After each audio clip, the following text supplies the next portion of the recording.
Sorry, tiny human, I'm boring you already. I do this to my children. Okay, so they say right and left buttons. You promised me the right and left buttons would work.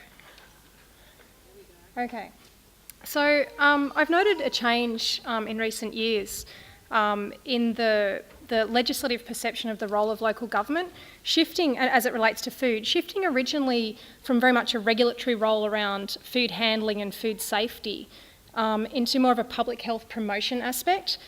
Now, interestingly, the second reading speech to propose change to the Public Health Act said that it should be recommended that public health be explicitly acknowledged as part of the roles of local government.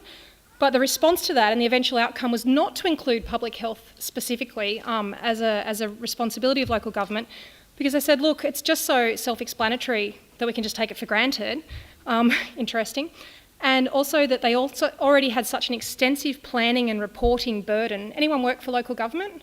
Yeah, okay, you already know what I'm talking about. So such an extensive planning and reporting burden that there was a reluctance to impose yet one more item on local government in that.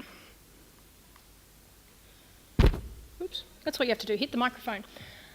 So in terms of legal structures surrounding local government and public health, it should be noted that there is international consensus that food security is a human right.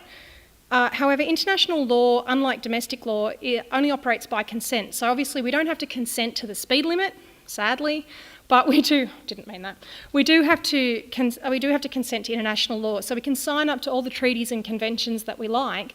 Unless they're specifically enacted into domestic law, they don't have force or take effect. So our pollies and diplomats can sign as many treaties about food security and civil and social rights as they like, but they don't have legal effect until they're enacted domestically. It does, however, the signing of a treaty, the mere signing of a treaty, does assist the court in interpreting what the Acts of Parliament mean and what the Parliament's purpose was. So they are a tool in statutory interpretation at least. By food security, I concur with the definition that everyone will already be acquainted with. I would note, however, that for local government officials engaged in planning and adding to that already substantial burden, they have to reconcile perhaps competing tensions between chronic food insecurity with poverty and structural factors, and also planning for crisis food insecurity. So with fires and floods, and perhaps in more of a long-term sense, some of the things that are speculatively being proposed as consequences of peak oil and or climate change. So kind of reconciling those two competing food insecurity priorities. Oops. Well, hang on a minute, change. So yeah, I think that's adding to the local government planning challenge, is all those multiple contexts. So why the local level of government to deal with food insecurity? I was interested to hear David Adams this morning talking about this as well, that local government really is best placed to be at the forefront of planning to deal with food insecurity. I think because a food security strategy has to be regionally appropriate and locally adapted, because not all populations are the same. Because the physical geography and the cultural and social geography of areas are different, you really can't grow bananas in Tassie. I know that guy on Gardening Australia is trying, but whatever. Okay, so, and there are varieties of fruit that I can't grow in my garden in Wollongong because I don't have sufficient chill factor. There are distinct differences, even just in physical and climate geography, that we have to take note of. I also think that local government's best placed to know where areas of the greatest social disadvantage are within their LGA. So what is the existing framework? If you're talking about law reform, the logical place to start is to know what the existing law is. So local government has a broad discretionary grant of power under the Local Government Act. And that says that they may, and for lawyers, the two little words may and will are really important. So may means that an authority has a choice about what they do. It's a discretion. So Section 24 says that local government may provide goods, services and facilities, and carry out activities appropriate to the current and future needs within its local community and of the wider public, subject to the law. Okay, so that's a choice. And then we have Section 8 that sets out the council's charter, which uses the language of R2, so it's must. So this is not discretionary, saying that councils have to provide directly or on behalf of other levels of government, after due consultation, adequate, equitable and appropriate services and facilities for the community, and to ensure that those services and facilities are managed efficiently and effectively, exercise community leadership, promote and provide and plan for the needs of children, quite relevantly here, have regard to the long-term and cumulative effects of its decisions, engage in long-term strategic planning on behalf of the local community, exercise its functions in a manner that's consistent with and promotes social justice principles of equity, access, participation and rights. So wearing a lawyer hat, that's legislative authority or legal authority for councils to actively incorporate food security in their planning processes.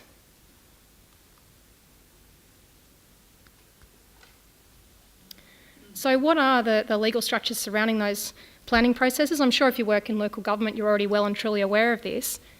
So the integrated planning and reporting framework is mandatory for local councils. It's a Chapter 13 sort of setup that they don't have a choice about engaging in. So 4024 requires initial community engagement in formulating plans. And I think this is perhaps an opportunity to use these legal structures to survey the community and to identify where the areas of greatest food insecurity are. Then 402 requires a long-term community strategic plan. And I think, again, this is a really important place to integrate long-term planning to prevent chronic and structural food insecurity. 403, the resourcing strategy, is sort of about the who's going to do this work and how we're going to fund it. And there's mini plans involved in there. So there's three kinds of resources that are being addressed there. There's the money, and if you work in local government, there's never enough, is there? And there's the people, and then there's the physical assets, things like land or a community hall, what have you. So it becomes apparent that council's ability to deal with food security is bounded by the availability of these types of resource. And one of the things that has come out of my sort of reading and talking to local government workers on this is that it's really important to have a member of staff who's sufficiently senior and sufficiently in contact with other powerful members of local government to forcefully integrate food security into the planning agenda, and perhaps even more importantly, to have the skills to lobby for extra resources outside of council's sort of rates-based resources. So getting state and federal funding outside of what's available to council. So the delivery program is just saying how are we going to do this, what's the 4-year step-by-step post-electoral plan, and that's required as well. And then there's the 1-year financial year planning ahead. And at every stage of that plan, I think it's apparent that you can integrate sort of big picture food security plans and also bring it down to the 1-year financial year sort of planning. So a big picture thing might be this whole suburb of, I think someone was talking about Riverwood as a disadvantaged area this morning. This whole suburb of Riverwood is going to require some structural food security planning. But then in the 1-year plan, what might we do? Well, we might provide funding to Riverwood Public School to run this kitchen garden program. So sort of the big picture stuff, and then down to the nitty gritty of who's going to do what in the next 12 months. My particular area of interest is around land use planning. So I think it's interesting to look at what the existing law authorises, because we're often not aware of what our legal authority is. So of interest to me is section 26 that talks about public land. It has to be classified by council as either community or operational. And the community land is what's of interest to me, the stuff that gets classified as community. It's required to have a plan of management. It can get further subcategorised, and the category that I think is interesting for food security purposes in particular is this subcategory under section 36 of general community use. Now, part 4 of the local government general regulation authorises land that's been categorised in that way, sort of category and then subcategory, to be leased out, licensed, or sublet. Now, I think there's some real scope for planning for food production there with public land. So apart from the targeted categorisation of community land, I think there's this idea that we have competing uses, particularly in built-up urban areas. So it's all very well for me to say, hey, we should have a commercial scale organic farm on that bowling green. The local bowling club might not be very happy to hear my plan. So I think some of the interesting case studies out there are about mixed use and sharing. It's obviously a positive thing. Two examples that sprung to mind when I thought about this were the Cars Park community garden, where there's individual veggie beds that are on the edge of a disused bowling green, but it's still got a community centre and still got a sporting facility and picnic and all that sort of thing. So it's been integrated into the space without taking over. Similarly, Wollongong local government area has done, the council's got community fruit tree groves at the edge of sports fields. So it's very much about mixed use and not sort of a dominant use. So that's one of the options as well. Other ideas that spring up when I think about using these legal powers to promote food security, my particular bugbear is about amenity tree planting. So I think, who's a gardener? Is anybody into gardening? Yeah, so do you get a little bit thingo when you look at the tree selection for public land? Yeah. So particularly when I walk through the city and you walk past the beautiful fountain, you know, in the middle of Hyde Park, and I look at the beds of petunias and they're being irrigated, and there's a homeless guy on the bench next to the petunias and you can't eat petunias, that really bothers me. So I have this idea in my head. I think, well, what if they put a full-size specimen of an orange tree on each of the corners there? Then at least this homeless guy would have something to eat when he woke up. So I think, you know, it's a little insensitive to have well-watered petunias next to someone who doesn't have a roof over their head, let alone enough to eat. Orange trees are attractive. So local councils have got to carry out this amenity planting. You can hit two birds with one stone by doing your amenity planting plus food security planning at the same time. Sydney of City Council, under the fabulous Clover Moores, even got a community garden policy and a verge garden policy. So going that little bit further and using council's planning powers in a really proactive way. Zoning and development controls, other people have talked about this during the conference, that they can be used to preserve fringe agricultural land on the peri-urban fringe of the city. And there's also some interesting work being done in mapping available land for food production. I'm quite impressed by what Food Fairness Illawarra has done in helping, so it's sort of an agency, it's interagency cooperation, helping Wollongong Council. They've got a food donation fact sheet they hand out to local food rescue donor partners. So just telling them what's authorised and that they're not going to get into legal trouble. And on this front too, I've noticed that there's a bit of a lack of information out there about torts law and civil liability specifically. So changes to New South Wales law in specifically section 58C of the Civil Liability Act have meant that a food donor acting in good faith and complying with food handling protocols is not going to be liable for handing out free food if they're not being paid for the food. Okay, so it removes that risk of civil liability. So that's a good thing, I think, for local councils to know as well. That's a safe activity.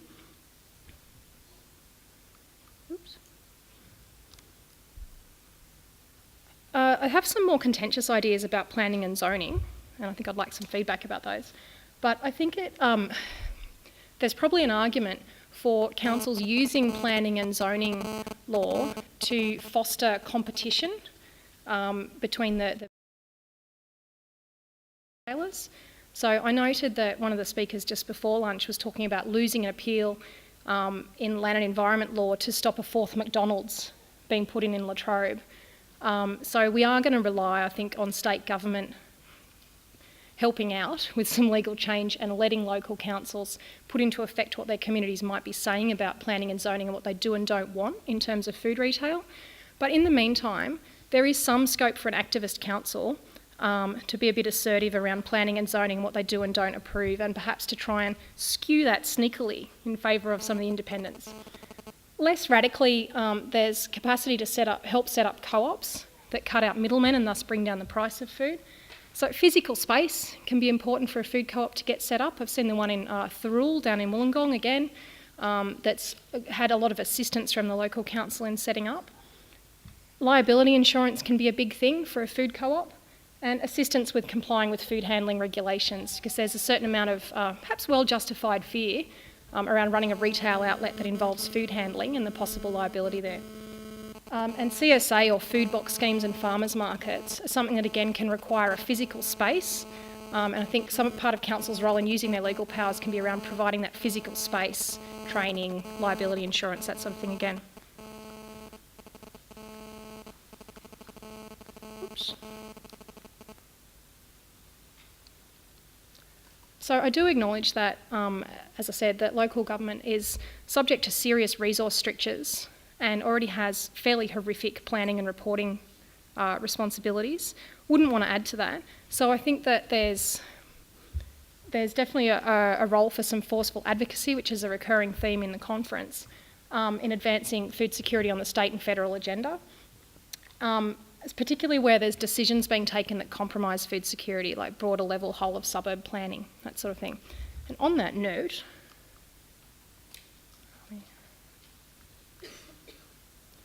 so my broader research agenda is looking at urban agriculture and planning law change. How am I going for time, by the way?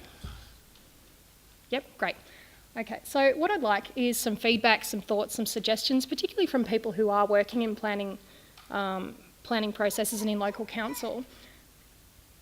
My hypothesis is that if we provided a combination of rent-free usufruct, so the indefinite tenure over pockets of public land, to private individuals or groups of individuals for the purposes of growing food on a commercial scale, so your small-scale urban agriculture, not a community garden, but an actual commercial operation, and combine that with some support funding, like perhaps a Work for the Dole scheme that might have some meaningful training and a right livelihood at the end of it, what do you think the obstacles would be, and what would it take to make that work? Because you people are working on the ground.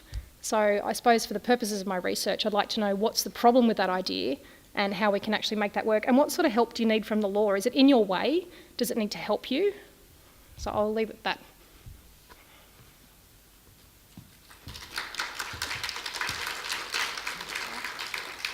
So ideas, please.